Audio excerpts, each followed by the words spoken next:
الحمد للہ وکفیٰ وسلام علی عبادہ الذین اصطفیٰ اما بعد۔ اللہ تعالیٰ نے سورہ کافرون کو نازل فرمایا اور اس سورہ مبارکہ میں ٹھیک وہی اعلان کیا گیا جو تمام انبیاء علیہم السلام کفار سے اپنی دعوت کے ایک خاص مقام پر پہنچتے تھے تو کیا کرتے تھے۔ کافروں اور مشرکین میں ہمیشہ سے یہ رہا کہ وہ سچ کی قیمت لگاتے تھے، اور سچ کی قیمت، حق کی قیمت یہ وہی لوگ آفر کرتے ہیں،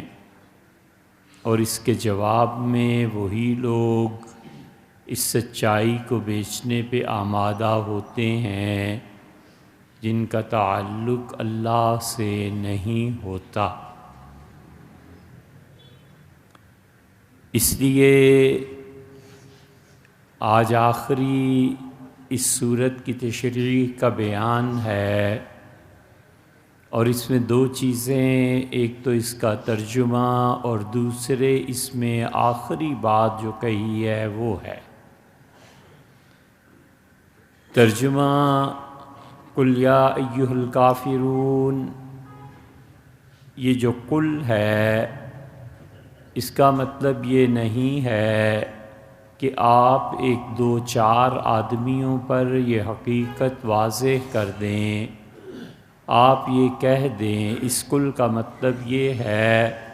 کہ آپ اس بات کا اعلان کر دیجئے۔ انبیاء علیہ السلام جن چیزوں کا اعلان کرتے ہیں اور خدا جن چیزوں کے لیے انہیں بھیجتا ہے، اللہ نے صاف کہہ دیا ہے کہ اگر وہ پیغام جو میں نے بھیجا ہے اس کو وہ واضح طور پر لوگوں تک نہ پہنچائیں تو فما بلغت رسالتہ، اے نبی صلی اللہ علیہ وسلم آپ نے رسالت کا حق ادا نہیں کیا۔ دوسری جگہ فرمایا ہے کہ سنت اللہ کی سنت اور طریقہ یہ ہے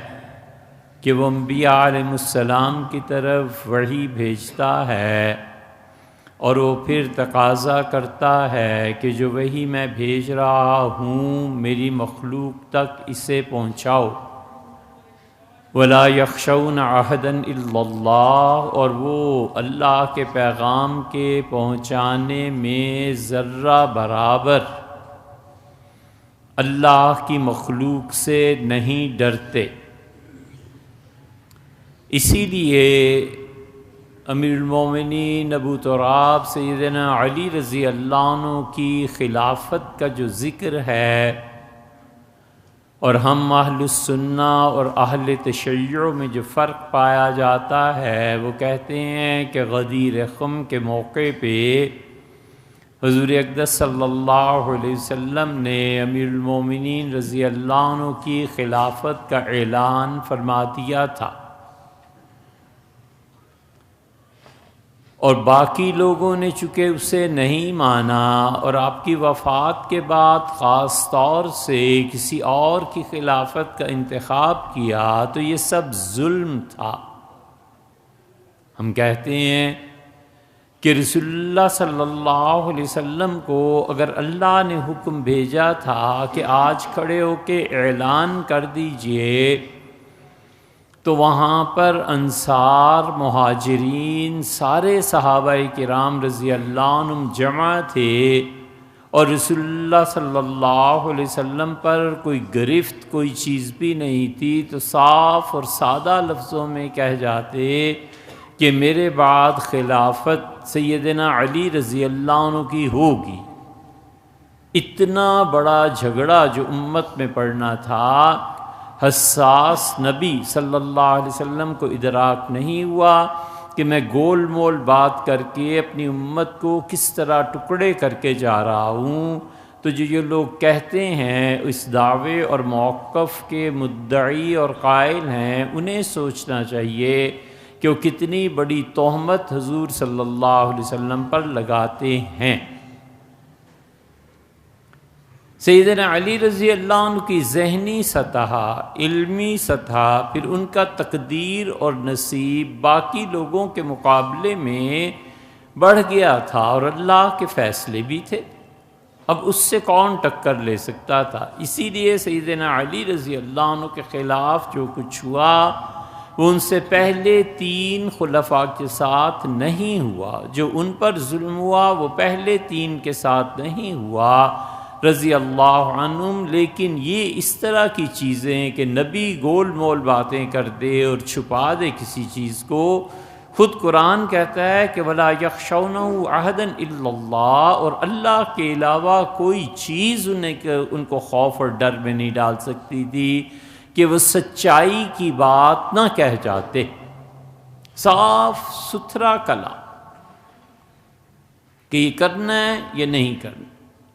اور جتنی بھی چیزیں عقیدے کے متعلق ہوتی ہیں وہ ہمیشہ قطعی ہوتی ہیں۔ خدا ایک ہے؟ نہیں ہے۔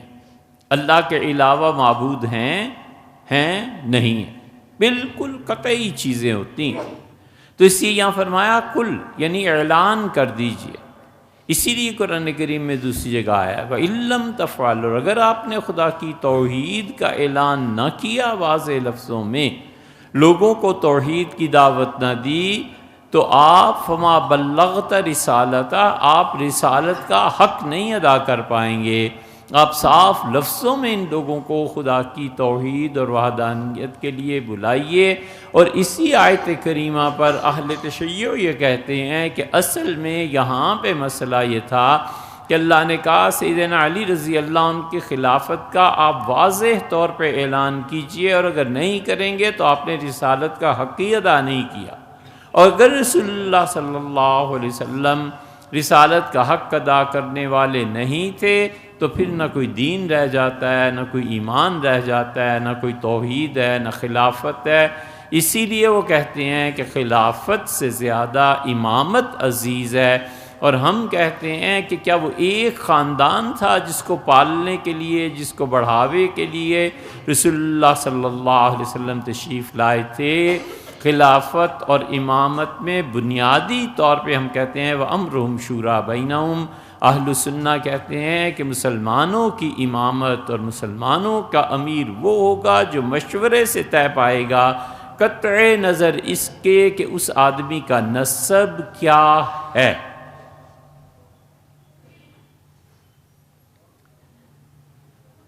بربنائے ان اہل تشیع کے ہاں یہ پکی بات ہے کہ جتنے بڑے بڑے مناصب ہیں وہ سب کے سب اہل بیت کرام رضی اللہ عنہ کی اولاد میں آئیں گے۔ اور ہمارے نزدیک، اہل سنہ کے نزدیک، ایک آدمی جس کا نسب بھی ثابت نہیں ہے، جس کی ماں کا پتہ ہے اور باپ کا پتہ بھی نہیں ہے، اگر وہ امیر المومنین کے درجے پہ آنا چاہے ہم اسے جائز سمجھتے ہیں۔ ہم کہتے ہیں اس کا کوئی قصور نہیں ہے، صرف بات اتنی سی ہے کہ لوگ اس سے نفرت کریں، یا لوگ کہیں اس کی تربیت ٹھیک نہیں ہوئی کیونکہ باپ نہیں تھا، تو وہ ایک الگ بات ہے کہ اس فتنے اور فساد کے پیش نظر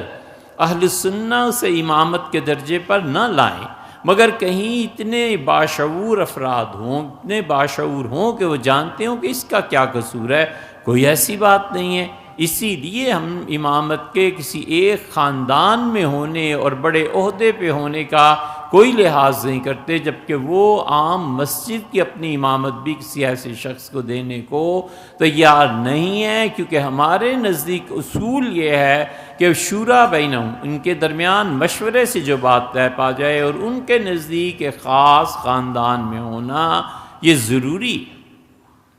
تو اللہ نے کہہ دیا آپ صاف اعلان کر دیں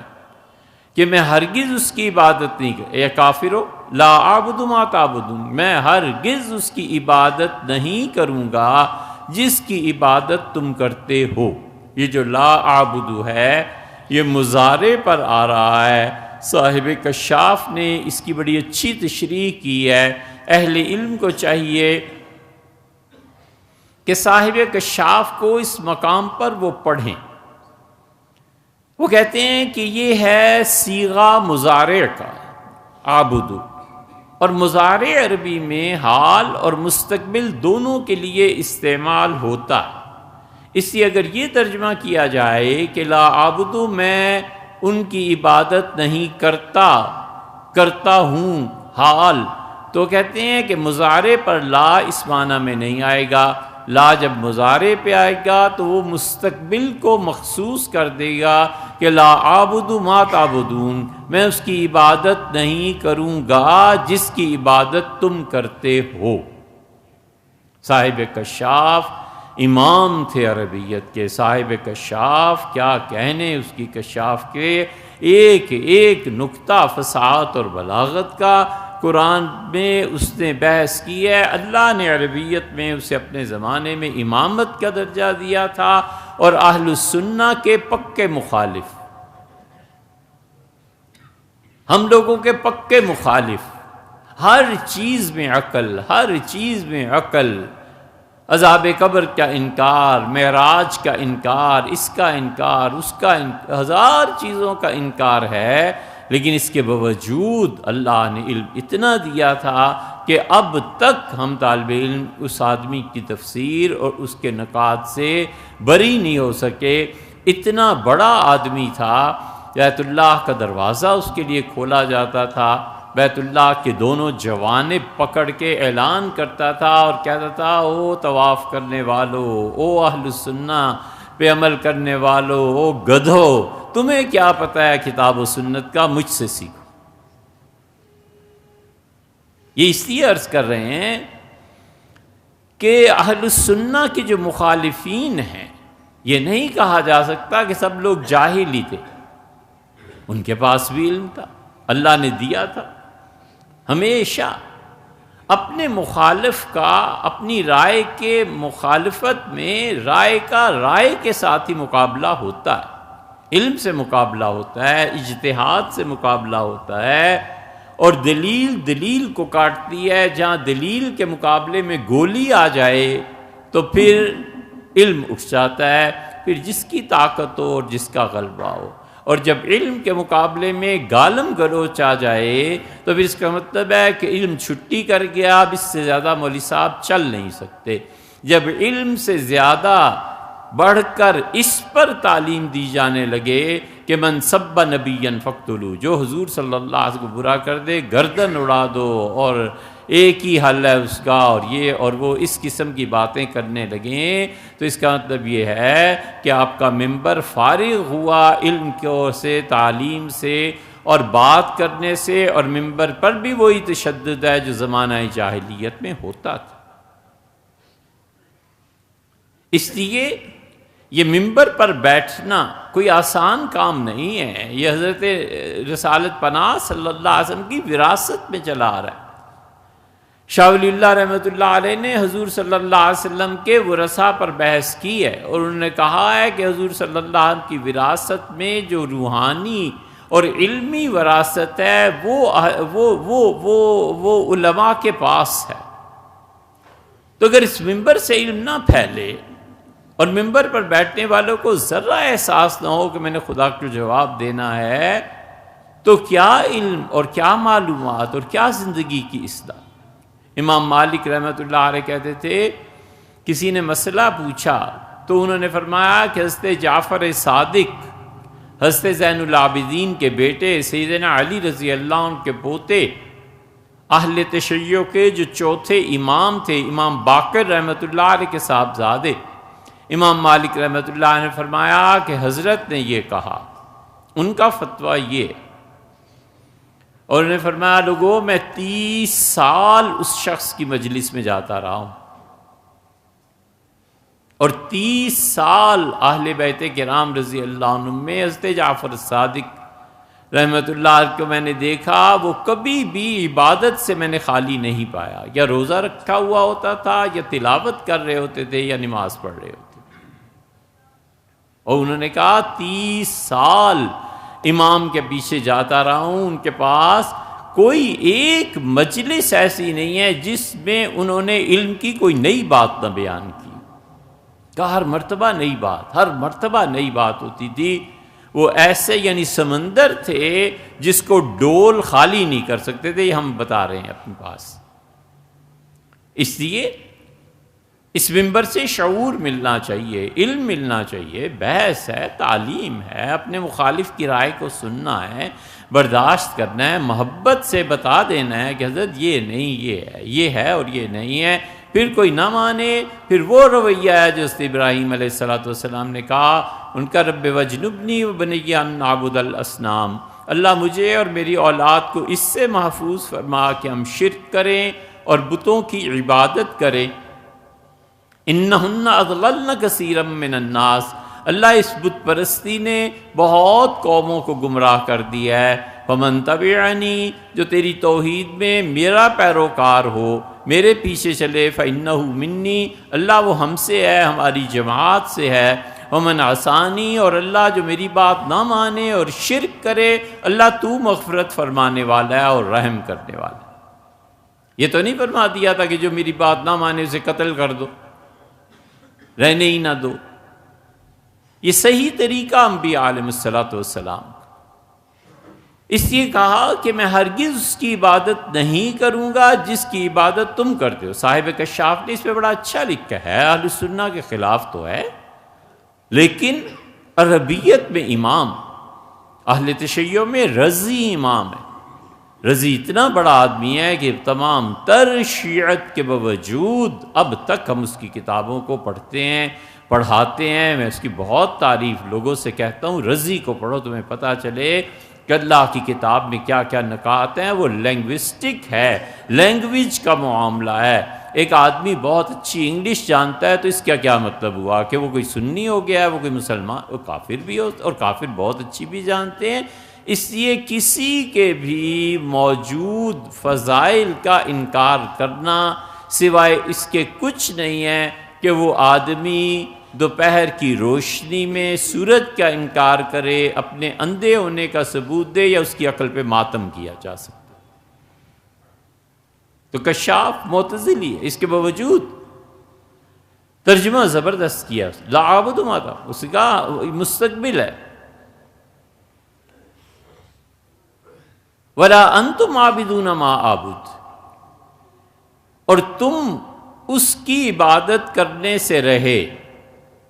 جس کی عبادت ہم کرتے ہیں۔ یہ ماں کا لفظ جو ہے عربی میں عام طور پہ بے جان چیزوں کے لیے آتا ہے۔ یہاں اشکال یہ پیدا ہوتا ہے، یہ اس قسم کے سوالات ابھی ذرا سی دیر میں آتے ہیں اس پہ، یہ اس قسم کے اشکالات یہ مستشرقین لکھتے ہیں، انگریز جو عربی پڑھ جاتے ہیں، پھر وہ اس طرح کی چیزیں لکھتے ہیں کہ یہ دیکھو قرآن کی غلطی، یہ دیکھو قرآن کی غلطی۔ 16 کے قریب عربیت کی غلطیاں ایک جگہ ایک مستشرق نے گنوائی ہیں۔ اس نے کہا اگر یہ خدا کی کتاب ہوتی تو خدا ایسا کلام نہیں کر سکتا، یہ مذکر اور مؤنث کی تمیز خدا ایسے نہیں کر سکا، معاذ اللہ، استغفر اللہ۔ اس کے کہنے کا صرف آپ حضرات کے ذہن میں لانے کے لیے، جیسے کوئی پٹھان اردو بولتا ہے تو مذکر اور مؤنث میں تمیز نہیں کر سکتا، بالکل اسی طرح اس نے کہا کہ یہ قرآن ہے، اسے مذکر اور مؤنث کا پتہ نہیں چلا، یہ اللہ کی کتاب ہے۔ 16 غلطیاں اس نے نکالی ہیں۔ ما تعبدون، تم اس کی عبادت نہیں کر، تم اس کی عبادت کرنے سے رہے جس کی میں عبادت کرتا ہوں۔ یہ ماں کا لفظ عام طور پہ بے جان چیزوں کے لیے اس لیے کھٹکتا ہے، اور اصل بات یہ ہے کہ عربوں کی زبان میں ایک اصطلاح مجانست، مجانست کا مطلب یہ ہے کہ جو تم کہو جواب میں ہم بھی وہی کہیں، جو کچھ تم بکو اس کے جواب میں ہم وہی الفاظ اگر دہرائیں کہ تم خود ایسے ہو، تو یہ بکنا تو نہیں ہے، یہ تو اس کا جواب ہے۔ قرآن کریم میں بھی آیا اللہ تعالیٰ نے جزاء سیئۃ سیئۃ مثلھا، اور گناہ برائی کا جواب ایسے ہی ہے جسے پہلے شخص نے کیا، اسے گالی دی، اس سے بھی گالی دی، دونوں برابر ہو گئے۔ فمن عفا واصلح، اور جو سن لے برداشت کر کے معاف کر دے، فقد وقع اجرہ علی اللہ، اللہ کے ذمہ رہا اس کا اجر، خدا خود اسے پورا کر لے گا، خدا اس پہ مہربانی ایسی فرمائے گا۔ تو یہ مجانست ہے، ٹھیک یہ صنعت یہاں بھی استعمال کی گئی ہے، قل یا ایھا الکافر لا اعبد ما ولا انتم عابدون ما اعبد، اور نہ تم ان کی عبادت کرو گے، نہ کرنے سے رہے جس کی عبادت میں کرتا ہوں، ولا انا عابد ما عبدتم، یہاں اس میں فاعل آ گیا عابد، عبادت کرنے والا، اس میں فاعل کا تعلق ماضی سے بھی ہے، حال سے بھی ہے، مستقبل سے بھی ہے، تو مطلب یہ ہوا کہ نہ میں نے کبھی عبادت کی ہے، نہ میں کبھی عبادت کروں گا، اور نہ میں فی الحال عبادت کر رہا ہوں۔ پاسٹ، پریزنٹ اور فیوچر تینوں آ گئے۔ یہ جو آیت ہے نا کہ میں نے نہ کبھی عبادت کی ہے اور نہ میں آج عبادت کر رہا ہوں اور نہ میں آئندہ کبھی عبادت کروں گا، یہ بہت اہم آیت ہے۔ اس لیے جتنا کچھ رسول اللہ صلی اللہ علیہ وسلم کے خلاف لکھا جاتا ہے، بہت اچھی طرح سے یہ بات سمجھنی چاہیے کہ قرآن کریم کی یہ آیت فیصلہ کرتی ہے، اور جتنی روایات ہیں جو ہماری کتابوں سے لی جاتی ہیں، وہ کہتے ہیں کہ شرک کے زمانے میں رسول اللہ صلی اللہ علیہ وسلم نے شرک کیا۔ امام بخاری رحمۃ اللہ علیہ نے اپنی تاریخ میں ایسی روایت لکھی ہے کہ رسول اللہ صلی اللہ علیہ وسلم نے بتوں پر چڑھایا یا ان کا گوشت کھایا۔ کلبی نے روایت نقل کی ہے کہ رسول اللہ صلی اللہ علیہ وسلم ایک بت کے پاس تشریف لے گئے اور آپ نے جا کر اس بت کو نظر پیش کی۔ ان روایات کو وہ لاتے ہیں، ہمارے لوگ پڑھ لیتے ہیں اور غصے میں اٹھ کے بے قابو ہو جاتے ہیں، یہ ہوا اور یہ، یار تم صحیح طرح علم کی بات کرو، جواب اس کا دو کہ یہ ہماری کتاب میں جو روایت موجود ہے یہ کیا چیز ہے۔ اس لیے ایسی بہت سی چیزیں ملیں گی خود ہماری کتابوں میں، یہی جو روایات آتی ہیں یہ اس لیے لکھ دی گئیں کہ ان کے زمانے میں جو مشہور تھا انہوں نے سب کچھ اس تاریخ والے نے لکھ دیا کہ یہ سچ اور جھوٹ سب تمہارے سامنے رکھ رہا ہوں، خود ہی فیصلے کر لو، ہمارے زمانے میں کیا کیا مشہور ہے، حقیقت کیا ہے نہیں ہے تم جانو۔ علم عام تھا، اسی لیے ہارون الرشید سے کسی نے کہا کہ تم اس کا کیا، اس نے ہارون نے بلوایا ایک اور کہا حضور صلی اللہ علیہ وسلم پہ جھوٹ بولتے ہو، مجھے پتہ چلا ہے اور تم جانتے ہو اس کی سزا کیا ہے۔ اس نے کہا جو مرضی کر لو، قتل کر دو گے نا، اس سے زیادہ تو نہیں کر سکتے۔ تم ان روایات کا کیا کرو گے جو 4000 کے قریب میں نے مسلمانوں میں جھوٹ پھیلایا ہے۔ ہارون نے کہا 4000، تو لاکھوں بھی کرتا تو عبداللہ ابن مبارک رحمۃ اللہ علیہ اور فلاں یہ سب تمہارے پانی اور دودھ کو الگ الگ کر دینے کے لیے میری مملکت میں کافی ہیں۔ انہوں نے کہا اس مملکت میں ممکن ہی نہیں ہے کہ حضور صلی اللہ علیہ وسلم پر جھوٹ چل سکے۔ آج اتنے 100 سال کے بعد ہم لوگ اس کا ذکر کر رہے ہیں، ہم کہتے ہیں تم نے جو نقل کی ہے اپنی کتابوں میں اور جس بنیاد پر متہم کیا ہے حضور صلی اللہ علیہ وسلم کا، 2 ہیں اس کی قسمیں۔ ایک قسم تو وہ ہے جو روایات ہی جھوٹ ہے، قرآن خود اس کی نفی کر رہا ہے۔ قرآن کہتا ہے میں نے کبھی بھی نہ عبادت کی ہے، نہ کروں گا، نہ کبھی ماضی میں کی تھی ان چیزوں کی جو تم عبادت کر رہے ہو۔ تو قرآن جب نفی کر رہا ہے رسول اللہ صلی اللہ علیہ وسلم کے ماضی کے میں شرک کی، تو پھر ان روایات کا کیا اعتبار ہے؟ کچھ بھی نہیں۔ اس سے راوی درمیان میں جھوٹ کا شکار ہو گیا، راوی کسی غلط فہمی کا شکار ہو گیا، بے وقوف آدمی تھا، جو سنا وہ آگے نقل کر دیا، یہ سب چیزیں ایسے ہوتی ہیں، ہر وہ چیز جو رسول اللہ صلی اللہ علیہ وسلم کی شان کے خلاف ہو اور قرآن سے ٹکرائے، ہم ان تمام روایات کو اس اصول پہ پرکھ کے الگ کر دیتے ہیں۔ ہم کہتے ہیں مخلص لوگ تھے جو سنا کتابوں میں لکھ دیا، وہ دور اتنے زیادہ تعلیم کا نہیں تھا، لیکن ہر مسلمان لکھنا پڑھنا یہ وہ ہوتا تھا، وہ اس ضمن میں ہے۔ ایک چیز تو یہ ہے ان روایات کی، حضور اقدس صلی اللہ علیہ وسلم کا پھوپھی کے ساتھ شرک کی کسی چیز کا کرنا سب چھوٹ ہے، قرآن خود نفی کر رہا ہے، لا اعبد ولا اعبد ما انتم تعبدون، میں ان چیزوں کی عبادت کرتا ہی نہیں رہا کبھی بھی جن کی عبادت تم کر رہے ہو، ولا انا عابد ما عبدتم، میں عبادت کرنے والا ہوں ہی نہیں، نہ ماضی میں، نہ حال میں، نہ مستقبل میں، جن کی عبادت تم کرتے ہو۔ قرآن خود رسول اللہ صلی اللہ علیہ وسلم کی قبل از نبوت کی زندگی کا واضح ذکر کر رہا ہے کہ انہوں نے کبھی عبادت نہیں کی۔ اب یا تو مان لیا جائے پھر معاذ اللہ قرآن میں، تو قرآن میں اگر چھوٹ ہے تو پھر تو کوئی دین، کوئی چیز رہتی ہی نہیں۔ اسی لیے مستشرقین ان روایات کو لیتے ہیں، وہ ان روایات کے سہارے پہ معاذ اللہ حضور اقدس صلی اللہ علیہ وسلم پہ تہمت شرک کی لگاتے ہیں، اور دوسری روایات وہ ہیں جن میں صحابہ کرام رضی اللہ عنہم سے کوئی بات ہوئی ہے، یا آپ کا مطالعہ جب وسیع ہوگا تو آپ پڑھیں گے کہ صحابہ کرام رضی اللہ عنہم سے وہ انڈر دا ٹریننگ حضور صلی اللہ علیہ وسلم کی صحبت میں نئے نئے آئے تھے، ان سے اونچ نیچ کی کوئی بات ہوئی ہے، اس کا انکار نہیں کیا جا سکتا۔ حافظ ابن حجر رحمۃ اللہ علیہ نے فتح الباری میں ایسی چیزیں نقل کی ہیں اور لکھی ہیں۔ ہم یہ نہیں کہتے کہ ایسے نہیں ہوا،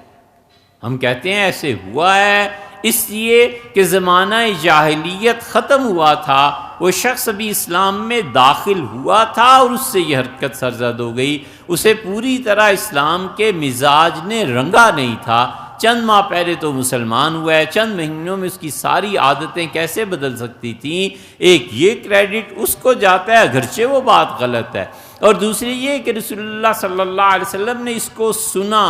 آپ تک پہنچایا گیا، آپ نے اس چیز پر خاموشی کا اظہار، خاموش رہے، اس کا مطلب ہے کوئی نہ کوئی بات ہوگی جو رسول اللہ صلی اللہ علیہ وسلم خاموش رہے، یا تو ہم ان کو نبی نہ مانیں تو پھر آگے بحث چلائیں، جب نبی ماننا ہے تو پھر ہمیں چپ کر جانا چاہیے کہ حضور صلی اللہ علیہ وسلم نے سنا، اس کے باوجود کوئی ایکشن اس پہ نہیں لیا، کوئی نہ کوئی مصلحت ضرور ان کے پیش نظر ہوگی جو ہم تک نہیں پہنچی۔ بہت اچھا انٹرویو ایک انگریز عورت نے دیا کئی برس پہلے، انگریزوں میں امریکہ میں ایک صاحب نے نبوت کا دعویٰ کیا، لمبا چوڑا چلتا رہا، ایک خاتون نے اپنی بہت کم عمر بچی اس نبوت کا دعویٰ کرنے والے جھوٹے آدمی کے ساتھ اس کی شادی کر دی۔ تو یو ایس سوسائٹی کے لیے یہ بہت عجیب بات تھی، تو اخباری نمائندوں نے اس سے پوچھا کہ یہ اتنی کم عمر اور اتنے بڑی عمر کے ساتھ کیا میچ ہے اس کا؟ تو اس سے بہت اچھا جواب دیا، اس نے کہا یا تو میں اسے نبی نہ مانتی، تو پھر تو سوال اٹھتا ہے جب میں نے اسے نبی مان لیا ہے تو پھر میرے اعتراض کا حق ختم ہو گیا،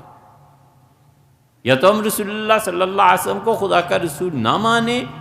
پھر ان روایات پر بحث کریں جن میں بظاہر اونچ نیچ ہے اور حضرت تک پہنچی اور انہوں نے کچھ نہیں ارشاد فرمایا صلی اللہ علیہ وسلم، اور یا پھر ہم انہیں نبی مانتے ہیں اور پھر ان کے خاموشی کو بھی ہم دین سمجھتے ہیں، تو ہم کہتے ہیں ہوگی کوئی مصلحت، ہمیں نہیں معلوم،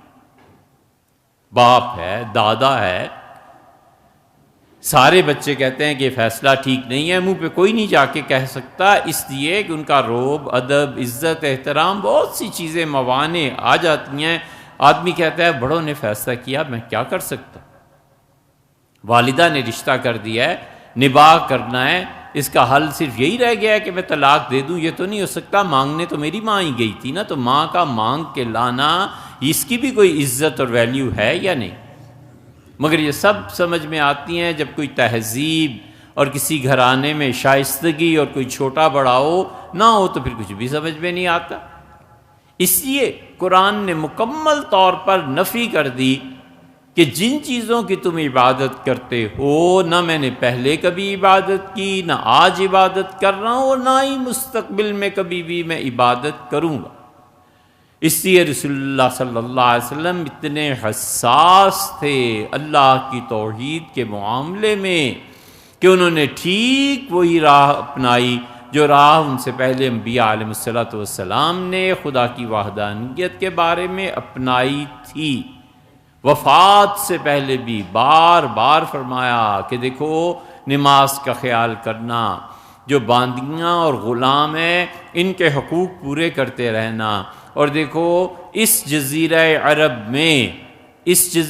عرب میں دو دین نہ جمع ہونے دینا۔ بار بار فرمایا کہ یہودیوں اور عیسائیوں کو ان دیار عرب سے نکال دو، ان ممالک میں، اس سرزمین پہ یہودیوں اور عیسائیوں کا اثر نہیں رہنا چاہیے۔ سیدنا عمر رضی اللہ عنہ نے اپنے دور میں یہودیوں کی بنو قریظہ سے جلا وطنی کے بعد جو دوسری جلا وطنی ان کی تھی، قرآن کہتا ہے اول الحشر، یہ پہلا حشر ہے جو یہودیوں کے ساتھ ہو رہا ہے کہ آپ نے انہیں مدینہ منورہ کے قرب و جوار سے نکال دیا۔ سیدنا عمر رضی اللہ عنہ کا پہلا وہ تھا اور پہلا چاہتا ہے کہ دوسرا بھی ہو، دوسری جلا وطنی میں انہیں دے رہا ہوں۔ اور سیدنا عمر رضی اللہ عنہ نے یہودیوں کو بہت دور پھینک دیا تھا، اسی پہ عمل کرتے ہوئے کہ رسول اللہ صلی اللہ علیہ وسلم لا یجتمعان، اس سرزمین پہ صرف ایک ہی دین باقی رہے گا، دو دین جمع نہیں ہوں۔ اور یہ زوال اور ذلت اسی لیے صرف ایک اردن کا قضیہ باقی ہے۔ اردن والے جس دن مان گئے کہ وہ اسرائیل سے پوری بڑی شاہراہ خیبر تک دے دیں گے، اس دن خیبر کھل جائے گا، یہودی وہیں پہنچ جائیں گے جہاں حضور صلی اللہ علیہ وسلم نے نکالا تھا، ان کے قلعے اب بھی محفوظ ہیں، اور مسلمانوں کا درد اور رونا ختم ہو جائے گا۔ ایک تو ان کے پاس کبھی اختیار نہیں، حکومتیں نہیں، سلطنت نہیں، قوت نافذہ نہیں، اور دوسرے لالی پاپ بھی مل جائے گا کہ تم بیت المقدس میں آ کے عبادت کر لیا کرو، تمہیں کوئی نہیں پوچھ رہا۔ بہت سے خوش ہوں گے، چلو یار بیت المقدس عبادت کے لیے کھل گیا ہے، اور ادھر مدینہ منورہ سے چند میل کے فاصلے پہ یہودیوں کے قلعے وہ بھی کھل گئے ہیں، انگے بھی کھل گیا ہے۔ تو اس لیے یہ سادہ لوگ جو مسلمان ہیں ان کے لیے خوشی کا ایک یہ بھی سامان۔ لیکن بات پوری نہیں ہوئی، سورہ کافرون میں ترجمے میں ہی دو ایک چیزیں رہ گئی، انشاءاللہ آئندہ اس پہ پھر بات کریں۔